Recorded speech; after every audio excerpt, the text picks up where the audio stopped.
The basement secret. I never believed houses could remember things. But that night, I realized my house had been waiting for me. It was a quiet American town, clean streets, polite neighbors, and silence after 10 p.m. The kind of place where nothing ever happens. I lived alone in my parents' old house. They had died years ago in an accident, and this house was all I had left. That night, it was raining heavily. The wind slammed against the windows like someone begging to be let in. At exactly 2:07 a.m., I heard it. Footsteps. They were coming from the basement. At first, I told myself it was my imagination. Old houses make noises. But then I heard it again. Thud, thud, thud. My heart started racing. The basement was locked. I was sure of it. I had locked it myself. I grabbed my phone, turned on the flashlight, and slowly walked toward the basement door. With every step, the sound grew louder. When I finally pressed my ear against the door, the footsteps stopped. Silence. I unlocked the door. It creaked open. The basement was dark, but the walls were covered in deep scratch marks, like someone had tried to claw their way out. My hands began to shake. I pointed the flashlight downward. In the center of the basement stood an old wooden chair.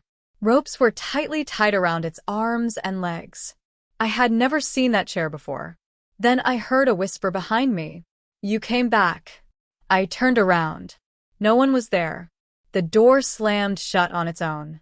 I was trapped. There was an old mirror hanging on the wall.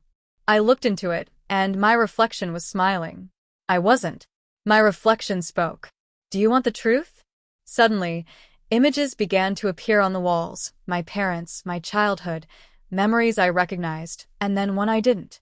I saw myself tying a child to that same chair. I screamed, "That's not me." The reflection laughed. Memory lies. Walls don't. The basement filled with whispers. Hundreds of voices, all saying the same thing. "We died here." That's when I understood. This house wasn't haunted by strangers. It was haunted by secrets. And I was one of them. My reflection stepped forward and merged into me. The door slowly opened. I walked upstairs. Morning came. Everything looked normal. But now, whenever someone passes by my house at night, they hear footsteps from the basement. Thud, thud, thud. And I smile. Because now, the house is no longer alone. If this story sent chills down your spine, don't forget to like this video. Subscribe now because the next story goes even deeper. Darker secrets, hidden truths, and a nightmare that doesn't end. Turn on notifications so you don't miss what's coming next.